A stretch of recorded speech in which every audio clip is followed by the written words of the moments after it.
உண்ண உணவு, இருக்க இடம், உடுத்த உடை என்பது நமது அடிப்படை தேவைகளாக ஆதிகாலம் முதல் அறியப்பட்டு வருகிறது.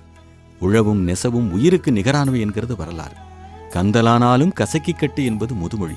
அடிப்படை தேவை, பாரம்பரியம், வரலாறு என அனைத்திலும் உடை தனது பெருமையை சுமந்து நிற்கின்றது. கல் தோன்றி மண் தோன்றா காலத்தே தோன்றிய மூத்த குடி என்னும் பெருமை கொண்ட நம் தமிழ் இனத்தில் உருவாகி இன்று வரை அந்த பெருமையை பாரம்பரியமாக சுமந்து நிற்பது நமது கைத்தறி ஆடைகள்.